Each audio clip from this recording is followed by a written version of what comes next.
In my meeting. We are, yeah. Right, we're now recording. We are live, dude. Boom. Boom. I got up then and went for I got up then and went for a quick wee, and I could hear your sigh in the background. I could just see your face on the screen, and you was going. we both had a somewhat stressful morning. Yeah. Like a part of the reason why we started this podcast, well, I definitely started this podcast, was a little bit of escape from the harsh turmoils of like reality. And I like that when we do a podcast, we can just chat shit and be giddy and have a laugh. Yeah. Right now, I'm ready to murder someone though. If I could get away with it, and I thought I could get away with it, I'd do a murder. A murder. What would be your method? Would you drive? Would you use your vehicle as a weapon? Oh no, no, no, no, no. That's way too detached, you know?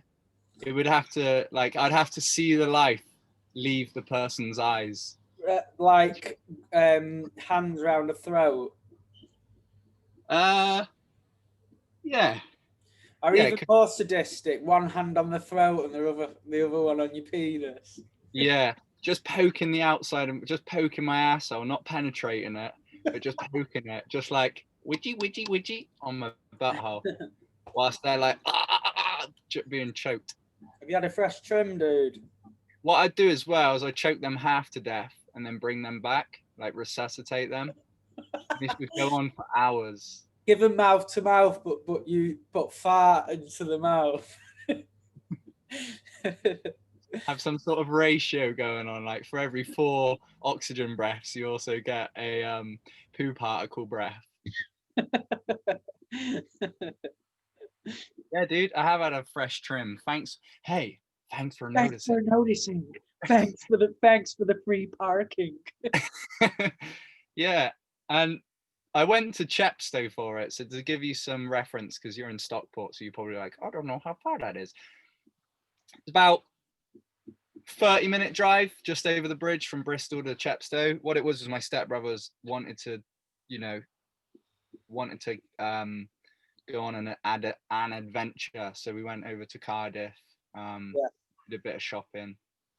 And then we couldn't get a haircut anywhere, so we went to Chepstow. And dude, this guy was he was like some mad scientist, but he looked good. I was like, this guy knows what he's doing. I seen the haircut he did previous to me. Yeah. I've never had the I like that when you sat in the waiting bit behind the person and you've got a bit of a preview watching the person's hair get cut. So you can, sometimes there's a couple of barbers to choose from if you're in a new barbers, and you're looking at which one's doing the best haircut, aren't you? But sometimes someone's doing a really shit haircut, but you see you're next in line, and you see they're gonna finish before the person doing the good haircut, and you're thinking, am I brave enough to tell this guy that I'm waiting for him, or do I just jump in the chair and you've got this battle in your head? One thing that I found, um, when you was younger, I don't know why this happened, but when you used to go for haircuts with your mates, I used to go with Smithy and stuff. And when you're the person in the chair getting your haircut, if you look in the mirror and make eye contact with your mate that's sat behind you in the waiting area, it's the most hilarious thing, and it's so hard not to laugh. It's literally like when you're getting told off from the teacher, and I don't get why, but I literally remember like having to like close my eyes and stuff because Smith would be sat behind me just doing weird shit, and like it doesn't seem funny, but it's almost like it's that scenario where you've got to keep your head still, and like you don't want to look like a weirdo sat in the chair just pissing yourself. Do you know what I mean? So you like trying to hold it back, but that makes everything twice as funny. I wonder if there's anything to do with the fact that you're also looking like a pod, like a little pea in a pod. Like, you know what I mean? You've got when you get your hair cut. Like an egg in an egg cup. Yeah. You get the umbrella over you. The umbrella over your shoulders with your head poking out. Yeah, speaking about things that are hilarious when you shouldn't laugh, I remember, and I don't know if it was on parade with you, but it was on, when they do Remembrance Sunday service in the army, and they go on a parade square and do like They do like a little ceremony. I remember. I remember some really old. You might remember this actually. I remember some Yeah, I remember. some really old general's hat blew off in a gust of wind, and there was just like 500 soldiers stood there silently, and I just burst out laughing. do you remember that happening? On a Sunday one, on a Remembrance Sunday. It was a Remembrance Sunday service, and we was all on the parade square. And I can't remember but some guy marched out, some old man, and did like an address. He addressed the crowd, and halfway through it, a gust of wind blew his hat off, and it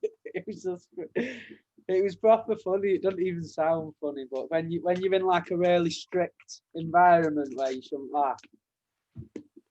I got a Yorkie and a coffee because I need the energy this morning. Yeah, I got a coffee. I made coffee. I bought one. What I've noticed, whenever you buy a coffee from a sandwich shop, they're really tight with the milk. They give you a coffee that like scalds your tongue. Maybe be one of those little weirdos that brings your own milk. Just on the inside of my blazer breast pocket, I just fish out a sachet of milk. Yeah. Milk powder. Or you know those little pots, little milk pots. Do you know the ones I'm talking about? That is the shittest amount of milk ever. Why is what? That's the shittest amount of milk. How is that little pot a sufficient amount? That's classed as one serving. Someone's decided that particular amount is suitable. One sachet per cup of tea. And you literally pour it in and it's like a fucking, I don't know, this little like drizzle just drops into your cup and it barely changes the colour of the tea. Do you know what I mean? You've just got this proper strong, not even slightly milky cup. How do you like your tea?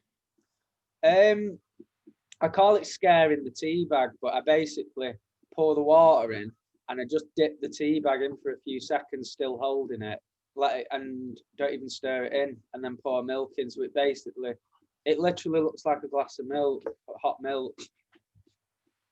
Do you ever play tea darts? Have you heard of tea darts? Is that trying to launch the tea bag off the spoon into the bin? No, it's trying to. Well, that's a good one. Maybe that could be tea darts 2.0. But tea bin. Pardon? Tea bin. Tea bin. Tea bagging bin. It's where you got your cups set up, and then you've got to throw the tea bag into the cup. But like, if there's two of you, you've got to compete with one another. You both get your tea, and you both get your own mug, and then you have to. A bit like a caffeine-fueled beer pong. I've never heard of that. What, you play beer pong but with coffee?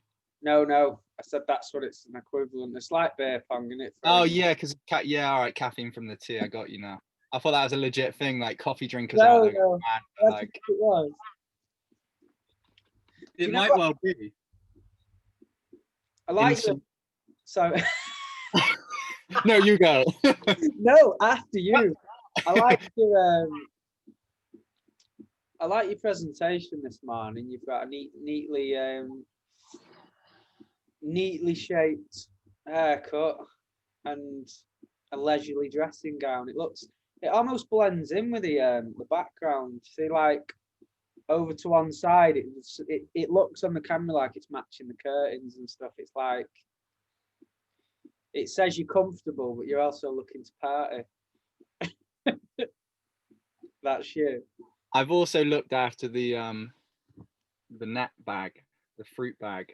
I've looked after it. I've deliberately not loaded it up with fruit, just being mindful of the fact that we're doing this. Yeah. No, same. Thank you, dude. Your hair's always on point, especially nowadays. What was I going to say about, what's that? Now that it grows, well, now that it has like chemical help. I am not on point this morning, bro.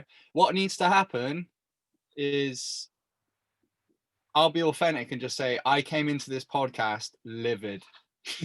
I think There's no other way to describe it. Like when we come into this podcast, the right mindset is if we both haven't talked in a while and we're both kind of in a good headspace.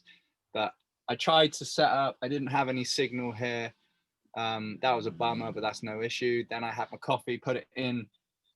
Here's the thing, right? With coffee, I feel like if you're going to make a coffee mug or any type of mug, why not just make it to fit coffee holders?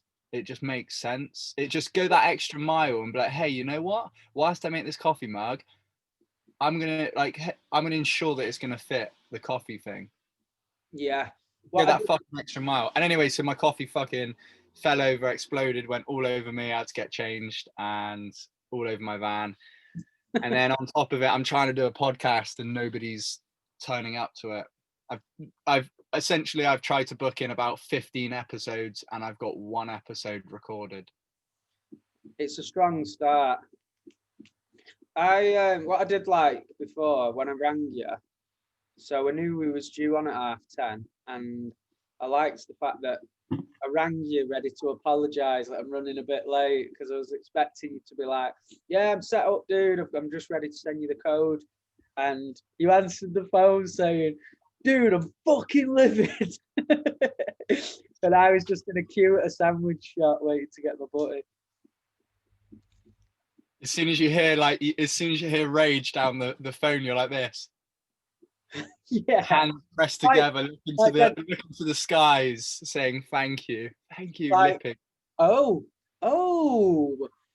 right. So yeah, so I'm basically nearly ready. I was ringing to say, sorry, dude, I'm gonna be a bit longer, but you're like this. Oh, so you're not. This isn't a good time to ask for the code. No, just give me a minute, Paul. No problem. All I can hear is funfair music in the background where you're fucking queuing up to go on a carousel wheel. Do you remember when? Do you remember in the army when we got asked to? So Paul and I would work out together, get after it like little savages in the gym, and the PT in charge of the gym was a staff sergeant, and he was cool, wasn't he? And he was cool. basically he got a hold of both of us and he said, like, lads, I need you in my office for, it was like 7 p.m. or 8 p.m, whatever it is. I need to have a word with you, you know, it's important. And so, and this was in about November time, and you and I were like, okay, and we're like, fuck, what's this about? Spent the entire day trying to figure out what it was, making assumptions on it, anticipating it. Yeah. And then when we ended up going to like a fireworks night, didn't we? And we went to like this fun fair, and then we started to stress because we were late, and we were like heading back, and we're like, oh fuck, we're obviously late. And I think we'd had bonbons and stuff like that we were eating, like bonbons. And then we joked about how we're going to enter and what we're going to say, and then we went on a little, like, we said, like, why don't we just like burst through the door, hit each other with inflatable hammers, and then try and say that, try and make out that we, you know, we've been on an important like mission or something. Like, sorry, we're slightly late. We got hot. We got caught up, and you just put in a big inflatable hammer. What I did find funny about that is when you were saying, like, if we was just sat there in the middle of his speech, like it was clearly a serious talk that we was due to have, and like you were saying, imagine if in mid telling off where you're getting bollocked and you just reach into your pocket, rustle about, grab a bonbon, and just slowly bring it to your mouth while she's paying attention. What are you getting? Dude, my friend sent me this video this morning, and it was Arnold Schwarzenegger in a Arnold Schwarzenegger in a film where he has, like, what I'm guessing is his management, and it's some real fat guy and then some scrawny guy, and they're trying to give him a bollocking, and then he gets up and he's like, look at you with your 48% body fat, and look at you scrawny little rat, or something like that, and like walks off. And then I told him about your whole philosophy, which I think is fair as hell when it comes to the army, where it's like, you're not allowed to, obviously people your philosophy made sense, but at the same time, you're just gonna have to accept it. But you'd have like people that were higher up in the rank system than you, and some of them are, everybody's a human. Some can control their emotion better, but you might have a staff sergeant or sergeant or whatever it might be that's like having a go at you, and they're screaming in your face, but they're also like overweight, out of shape, never ever incredibly weak. Yeah, just feeble man, just like a gust of wind, like taking out the hat. He would also take out the sergeant or whatever. And you'd have them like screaming at you, and your whole philosophy is they shouldn't be allowed to scream at you unless they can kick the fuck out of you. Like if I can bang, I remember you specifically saying if I can bang you out, then you're not allowed to shout at me. If you wouldn't beat me in a fight, don't order me about. I mean, yeah, I think that would work in like, obviously in a structured thing like the army, that's not the case. But in the wild, you wouldn't get a feeble, skinny little gorilla coming up to the head chief alpha male leader of the pack and start telling him to fucking go and hunt for bananas, you little bitch. You know what I mean? There's just no sort of go hunt for bananas. It pays to be a winner. Yeah, in more primitive colonies and in like scenarios of less intelligence, there is what I find is there's more. It is more to do with strength. Strength decides a lot of what's going on. Someone's authority, or do you know what I mean? But as things progress, do you not think the world's going softer? I'm not a fan of I don't agree with like racism, or I don't agree with people hating in any sort of culture. But I just find that everything's going more and more sensitive, isn't it? Which I don't think anyone should be. I don't think people should have the piss took out of them or be bullied or ridiculed if they're gay or if they've got I don't know, whatever it is, if they're overweight or. But at the same time, it's a point, doesn't it, where sometimes you can't even have banter because it's getting more and more sensitive. My nephew egged one of his school friends' windows quite recently, and the woman came round to my sister's house and told him, you need to punish your son, he's egged our windows. So my sister grounded him. And then this woman took it upon herself to contact the school and ring the police. So he went in school and got in a load of trouble. But I've got it, yeah, he shouldn't have threw the egg at the window, but he's only 11. Do you know what I mean? It's just like, it's immature, and I just find, I don't know, it's very, it's over the top. I wonder though, if with sensitivity, I know what you're saying. Like I think one thing that we are definitely doing is we're becoming better able to put ourselves in the other person's shoes, and with that comes compassion. So I think that's a good sign that we're heading towards. But I know what you mean in terms of sensitivity. Like, could you imagine, like your great grandparents? I guarantee they were fucking ninjas, dude. I bet they were like concrete faced, dealing with like cold weather. Because that's another thing that toughens you up, isn't it? Is the winter. Says me with my pink mug and my fucking dressing gown, talking about being tough. I know, yeah. You've got like already. You can't see your feet, but you've got like fluffy little rabbit slippers on, and like you've got like a little teddy bear in your bed, and like loads of like really sensitive little comforts, and you're just like, it's all about taking charge and fucking, it's all about storming the field. You know what I mean? It's like, bite down on your fucking mouthpiece. And as I'm saying it, I'm turning the screen slightly because I noticed that like in the corner is like a knitting that I've done of a horse or something like that, or like painting by number horse, and I'm just turning the camera a bit. Bite down your fucking mouthpiece and push forward and chest up, shoulders back, and get ready for life. You know what? Do you know what used to make me laugh in school? When you're young lads, like when you was a teenager, and like everyone would be taking the piss out of each other, and you'd have people like with the egos, and you'd have conversations, wouldn't you? And did you ever have like you'd say to someone like, "Oh, what would you do if you was like held hostage somewhere and they pointed a gun at you?" And the other person would be like, "Oh, well, I'd like grab the gun, I'd spin it round so it pointed at him, and then I'd escape." And like, no, you wouldn't. Yeah. I remember in school when I was about 15, this lad told me that he'd had sex more times than I'd had hot meals. And I said, "You're doing pretty well. I've had a hot dinner every day of my life." You're doing great. Yeah. To work out, just to be like, right, okay, well, I've had 2 hot meals for the last 15 years. So there's 365 days in a year. So in 1 year straight away, we're on, what's the numbers for that? 700 and, like 700 times. So let's say like 720 or whatever times by. In the thousands. You're doing well. He might be referred to as a top shagger. Yeah, like he could quite literally, it could have been like 10,000 shags at the age of 15. Brilliant. Like do you remember there was always that scenario in school where like you didn't want to come across as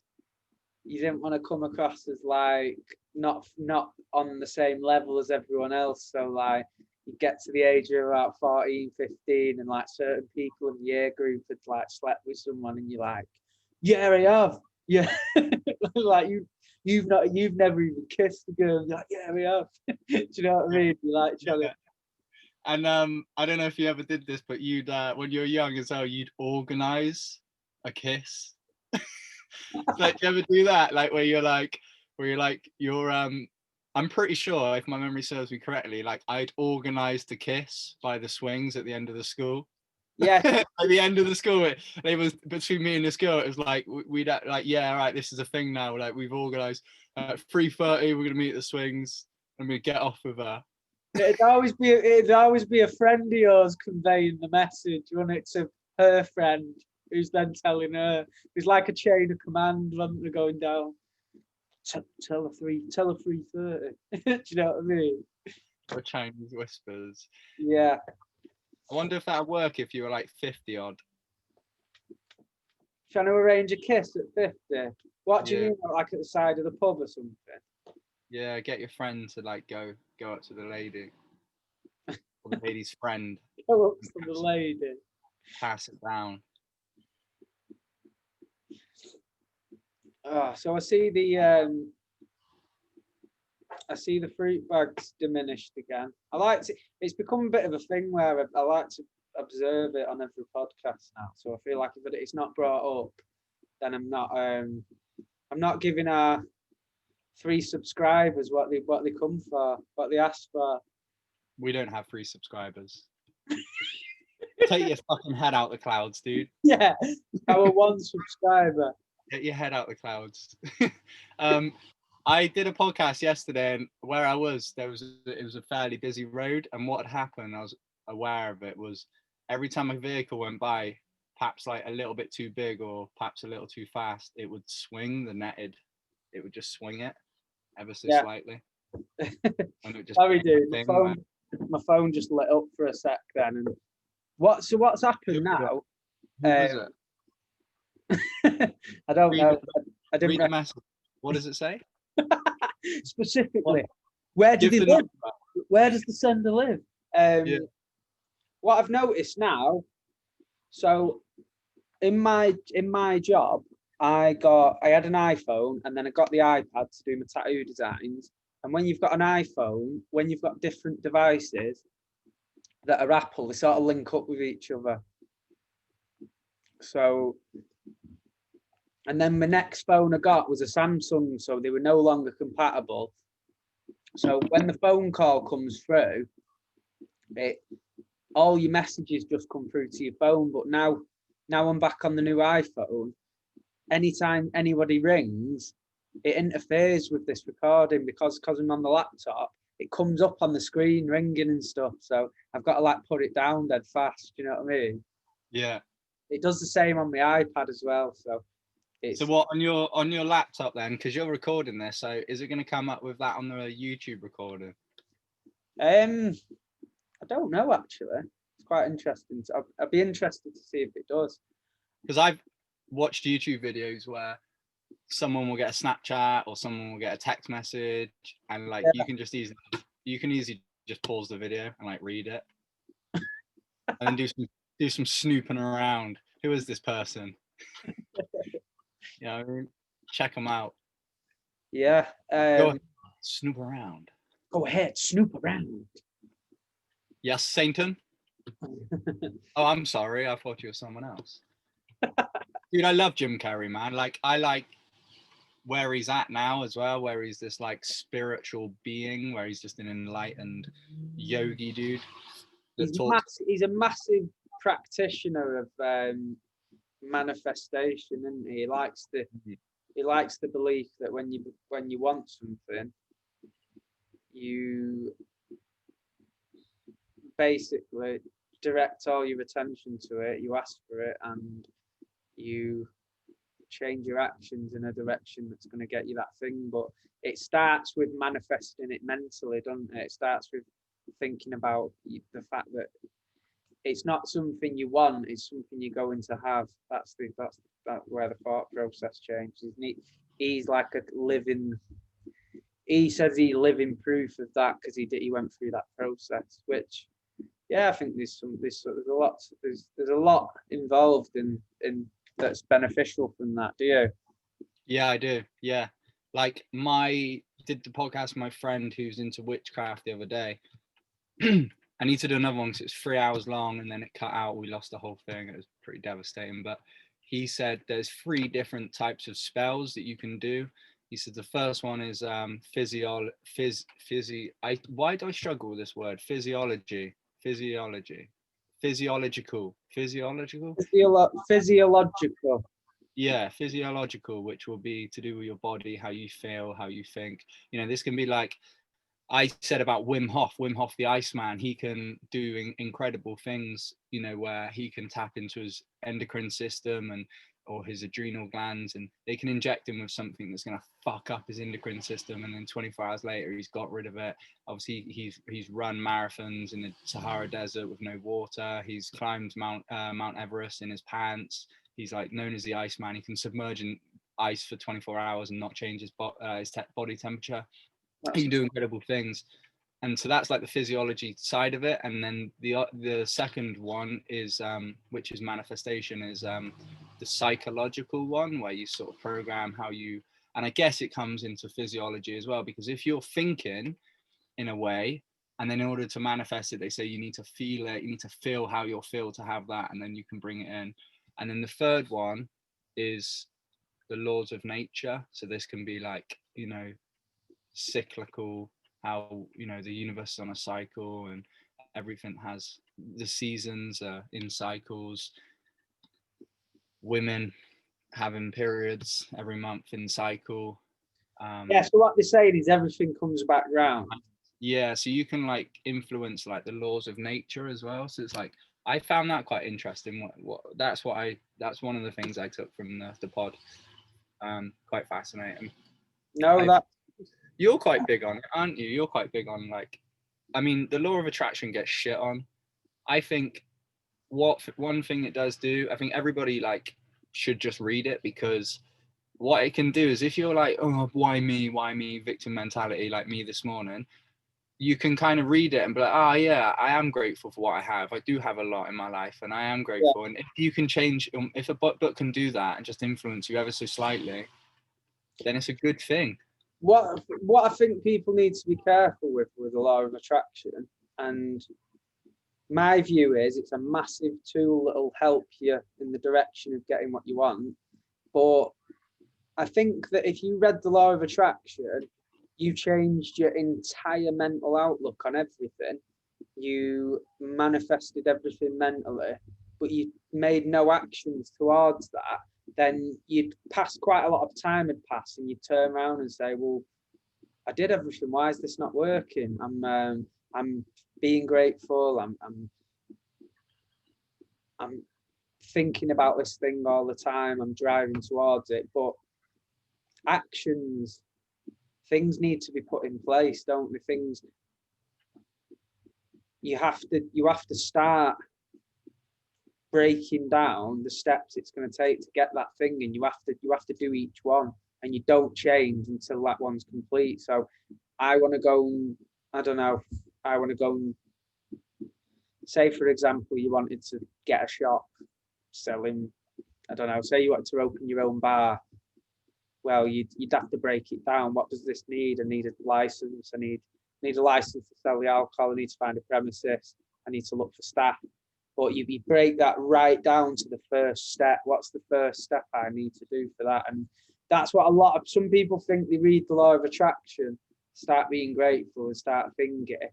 They're the people it won't work for. But the people that are out, people that change their outlook, and it gives them this new drive to start pushing themselves in certain areas. They're the people that thrive, and they have massive success. And they owe a lot of it through the law of attraction, because it's helped them change what they're doing and stick to the. What people need to remember: if you set off in a certain direction, you have that end point. If you never change your direction, you never decide to do anything else, you just head towards that. You'd have to be really unlucky to never get there, wouldn't you? Mm-hmm. Yeah, like there's a quote I like is, "There's no such thing as failure until you quit." Yeah. And I like that a lot. And yeah, that's pretty much what you're saying with consistency. Like if if you lift weight and you consistently train in the gym 5 days a week with plenty of volume and good rest periods, 24 hours, 48 hours in between muscle groups. You train legs on a Monday, don't train them again until Thursday. Give them 48 hours rest. And especially train them twice a week, because then you get double the volume if someone's just doing them once. And same with the upper body. And if you do that consistently and you're eating fairly well, of course you're going to come up with barriers along the way, but it's the long game. If you do this for 5 years, you're going to change your body composition. It's as long as you are being true and authentic to yourself and doing it. Yeah, no, I totally agree with that. And it is. Do you know what's hard though?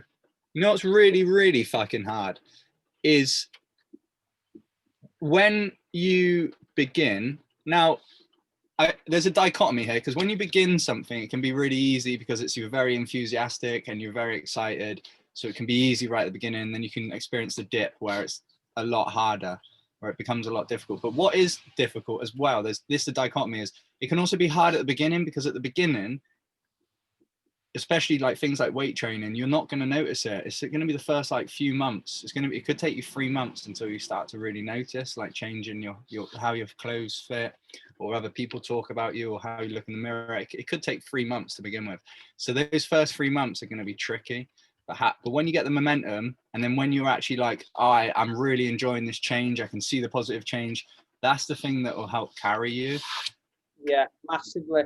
I think when you initiate something, when you first start to head in a direction for doing something, and it might be a small task, it might be in the next 3 months, I want to save £1,000 to pay for this holiday.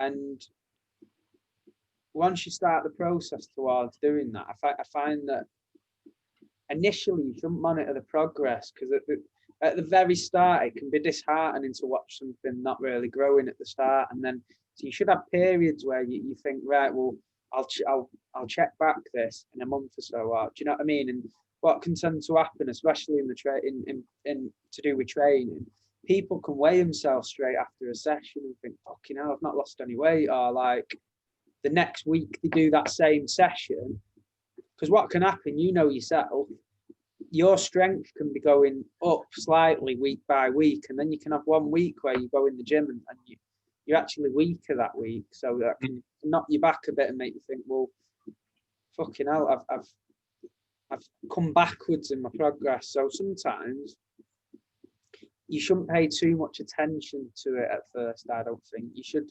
decide that's what you're doing, and I'm going to head off doing this regardless of what happens. And then when I start to notice a benefit from it, then I can start seeing it as something that was a worthwhile task or endeavor. Do you know what I mean? I think so. I think as well, Do it you know will say, what? Sorry to interrupt, but you know what I can really compare this to. So we're starting this video, and we've made a few videos together, and we can upload them on YouTube. And initially, no one's going to really notice it. You're not going to get any views. And if straight away you put a video up and a few days later said, I've only had 1 view on that video, I'm gonna fuck it off and shit. Like, I don't believe in this. If you invest the time and think, well, I'm going to go ahead with this regardless, and I'm going to see where it goes, see if anyone connects with it. So it's the same sort of thing. If we monitor it too closely at first, we might see it as off-putting, as something to carry on. Whereas when it's got a little bit of growth and when there's more product and more content, you're more in a position to say, well, actually, these particular episodes are quite shit, or like, we don't like how we've done this, or this isn't getting good response. So as it grows, these points you're in a better position to look back at them. Does that make sense? So you get in hindsight then, as opposed to just trying to look forward at it. No, what do you mean? So like, if we uploaded something and we was only gonna, as soon as it's uploaded, like check in a couple of days and say, oh well, it's going nowhere, this is pointless. That's different to checking in a month or so, couple of months, and it's got a bit more growth, more content, and then in hindsight you can look back and say, well, we're glad we didn't look then, because it might have been that, because it's fragile at first, it might have been to the point where I think, oh, this is pointless, we're not going to carry on. Do you know what I mean? So you're giving yourself more time to reach a level where you have made a little bit of progress. Do you know what I mean? Yeah, it's interesting to do it's interesting to do this and be shit at it, like right at the beginning. Have you noticed, one thing I've noticed is how what I'm trying to do is cut the fat out of a lot of what I talk about, and then starting to recognize with people when I talk to them about certain stories or certain like anecdotes or things that just happen in my day, I'm starting to realize what is and isn't entertaining. Only like, obviously, like, I'm a baby in this, I'm an absolute baby, but I was telling a story to my friend the other day about I was speaking to him about lorry driving, and I began to go too much in depth, like as in like too much. I started to explain things too like with too much detail. So it was, like, oh, I would be like, oh, so you get this run sheet and then what you've got to do. Like, that's too much. That's too much. Like I was saying to him about my first day back being stressful. And I was trying to, and at first I was like, so what it is. And then I realized this isn't going to be entertaining for him. So all I said was 60-foot lorry, 45 tons in a Welsh high street with a one-way system and a turn that way. And I can't go that way because that's one way, and I can't go that way, and I have to go that way. And it's the fucking little tiny bridge, and I can knock down a wall, and there's cars there, and they're waiting. And I just by saying those little words, I realized like you can cut the fat out of a lot of, like, I don't have to be like, oh, because then this happened, and then I was really annoyed at this, because people, that's not entertaining. Yes, you can get invested in your own story too much, and you think, so rather than saying you had a blue jacket on, you could have just, it's like saying, I had this blue jacket, I got it last time I was shopping, it had a red zip and it had 4 pockets and the hood was really big. Do you know what I mean? You start, if you over explain, and I think that's something that's part of like learning about good ways of communicating. So like you said, we couldn't be more amateurs in this We've got no training. We've not had any experience speaking before. our only thing is we've said, dude, I've not fucking spoke to you in ages. Let's record ourselves and see what happens, because we like podcasts. We like what they're about. We like them. So we want to be involved. Do you know what I mean? It's that simple. So you're only, it's when we first started and we was comparing ourselves to like, we was watching like the best podcasts about, like the Joe Rogan and this comedy one you're watching, and you're watching theirs and it flows really brilliantly, and there's not too much rambling, and we're gonna do all these, we're gonna make all these fuck ups, dude, at first. I like my favorite. I tell you, my favorite is when you speak to someone and they start to tell you about someone called Julie, that is not their like immediate friend, but it's their friend's friend, and they'll tell you, and they'll start telling you about Julie's life and how Julie thinks this way and she's always down on herself. And that's my favorite, dude. Like you talk to me about somebody that I don't know and you don't even really know yourself because it's a friend of a friend.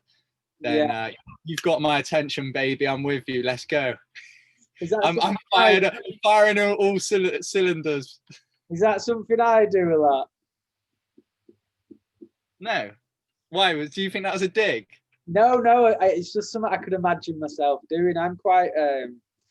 One thing I've got to work on as a person is I'm not very. I'm only a word or two ahead in my brain of what I'm saying. I don't think of the whole sentence and then say it. I'm sort of thinking as I'm saying it. So sometimes I say things that I shouldn't, and I'm like, sometimes it doesn't come across. My point might not come across as well because I'm not taking the time to think. But the thing you pointed out, and at the same time, if you speak really slowly and think too carefully, it's like you think you're really wise and like you think everything you say is mega important. But in reality, we're talking some shit and sharing some ideas. We've got a bit of experience in certain things, so we talk a bit about that and we discuss what's going on. I mean, you can't speak like you know everything. Do you know what I mean? We're sort of, that's where in a way what could make this thing work for us is there's a lot of shit we know fuck all about, but we can still mention it. Do you know what I mean? And pretend we know. Yeah. That's what I do. I'm the same, dude. Like, I'm even worse. Like, not that it's a competition, but I win. Are the rumors true that you're sleeping with Kim Kardashian? No comment. But yes. I'll start to talk and I'll say I'll go down a cul-de-sac road of conversation where I don't know where it's going and just hit a dead end, because I'll begin talking and making up like I'll make up shit in my head where I'm not even like one or two words ahead. Like, I'm just like, oh, I'll say this and then I'll know that I'll be able to say something. Do you know what I'm saying? Like, for example, earlier on when I was like talking about biting down on your mouthpiece and saying that then you see this like knitted horse or something that I've done, or painting numbers. I had nothing. I was like biting down on mouthpiece, and then in the corner, when I said in the corner, there was nothing in my head. Like, I had nothing. Nothing was queued up. But I'm just like, that'd be fine. It'd be fine. You'll think of something. Yeah, you've got to just go with it, and that's what this is, though, isn't it? We make it up as we go along. I mean, there's no sort of one thing that we've not done, and I don't know if it's beneficial or not. We took no notes, and we never start any of these videos with pre-communication planning and saying like, oh, you say this, and like there's none of that. We just start the recording and hope that we chat some good shit. But yeah, there's no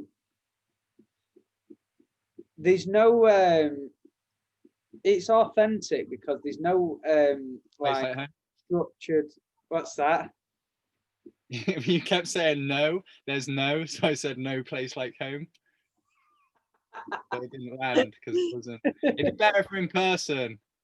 Yeah, it was. So when you interrupt one another and to try to say something witty and pithy, it can work better when you're in the same room. But like, you know what I mean? Like, on this, it's a little bit more tricky. Yeah, or like say I'm interrupting you because I'm getting excited and wriggling in my chair because I want to say what I think what I've got to say is good. And you've Yeah. got like I'm sat on the other side of a table and you've got like a long piece of wood under the table that you can just whack my leg with, as if to say, shut the fuck up, I'm talking. Like, Put a little cattle prod on the end of it. So as you're there, just cattle prodding you as you're trying to. or better still, I wonder if we could create these little devices where it's like we've both got like a band around our leg, and it's got like a little battery on it, and it gives you a little shock, and you've got the button that says my internet connection's unstable. It did just pause then, just slightly. Yeah, or love eggs. Like we put love eggs up your butt, and then like I can just every time you're trying to interrupt me, get giddy. Now you're good, dude. I'll be honest, though, you've improved on that. You've improved on like not interrupting, and I hope that I've improved on not being like, so You know what I nearly did then? interrupt me. Yeah, I nearly interrupted when you said you've improved interrupting, and I went and didn't say anything. I thought, okay. Yeah, it would have worked if you'd done it like deliberately. If I'm like, well, the thing is, you've done really well on that, and then you just interrupt me. No, my issue in a conversation, and I think what this does lead me to interrupt sometimes, is because my memory's bad. So if I think I've got a really good point, if I carry on listening, I forget it. So sometimes it goes in and out your head. So sometimes you think, oh, I want to say this. Do you know what I mean? Yeah, yeah. You think that you're more important than me, huh, bro?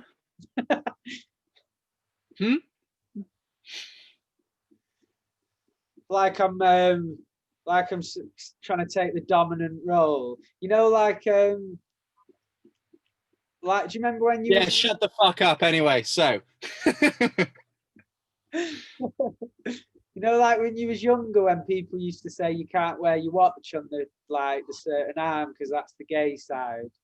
Yeah. And I've got you on the left hand side of the screen, and like I'm seeing my side as the more manly. Do you know what I mean? Like, shut up, you're on the left side. You don't get to tell me. You're on the gay side. Yeah. Am I on the left side? I want to be. You're on the left side on my recording. So if I do this, I elbow you in the head. No, that's wrong. The other way. Oh, do you mean like when you look at it, am I left or right? When I'm looking, you're on On the left. You're on my left when I'm looking at you. But what you've got to remember is your camera's recording your image from a front view, and it's effectively flipping it round to show me on my screen. So it's confusing. Science. Space. The final frontier. Science. Space. Dominatrix. Something about penis. Ladelin. So, what was your first day back in the gym? I went to the gym yesterday and did my first session. I got there at 5, and it was absolutely rammed. Like, you couldn't get on any machines, and it wasn't even enjoyable. I didn't do half the stuff I wanted to. I find that when you stood around waiting for a machine, that you lose interest on doing that particular exercise. And the gym was that busy. There wasn't only all the machines taken. Some of them even had people waiting. So, how did you find your first day back? I don't work. So I don't typically work the evenings. I just work the mornings for that reason. Although I do work a couple of evenings towards the end of the week. Like, so I'm in work this evening. Because it's quieter on a Thursday evening. It's quieter. It peppers off a little bit. So tapers off somewhat. I want to improve my vocabulary, dude.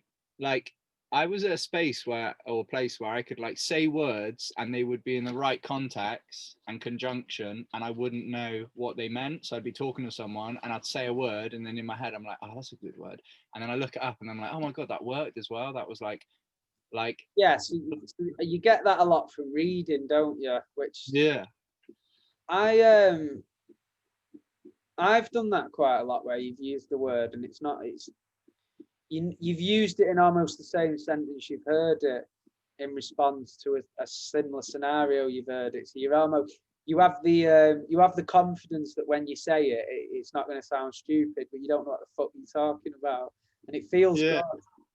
You yeah. feel like you feel like, am I going to get found out here? Are they going to call me out? I'm like, what's that mean? Or why are you saying that? And you're like, I don't know. No, that you just come back at him. Why are you saying that? They're like, what does that mean? And you're like, what does it mean to you? And then I'm you not just go on, I'm not what? telling you. I know what it means, but I'm not telling you what it means because I don't want you to know. Yeah, You might use it against me. yeah. And then I'd use your body to get to the top.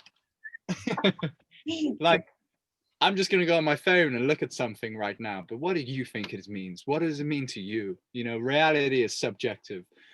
So yeah, the gym was it was good, mate. I trained leggy poos on my first day, and I didn't go Like, fully hard. I didn't go fully ham because and I feel it, dude. My butt, my my my hammies, my calves are hurting. I didn't do any calves. I didn't do no calves. Didn't do no calf legs raises. is probably the biggest one to be careful on your first one back in it, because you can literally Yeah, you can have that thing where you can't even walk down the stairs the next day. yeah.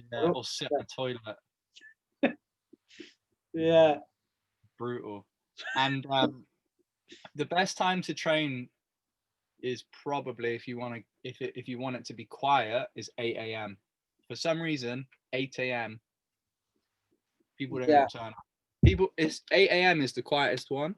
6 a.m., 5 a.m. busy-ish. Afternoon fairly busy, but 8 Do a.m. you know why 8 a.m. fairly quiet? Because it's the most common start time for all jobs. Like 8/9 a.m. are like it's a their normal working hours, aren't they? So 9/5, 8/5, or 9/6. They're your standard what most people do. So that makes sense. I had something else to say with gym related. What I find, and I find that everyone's guilty of this, is when you first go back at something, the idea is to ease yourself back in if you've had a break from training legs.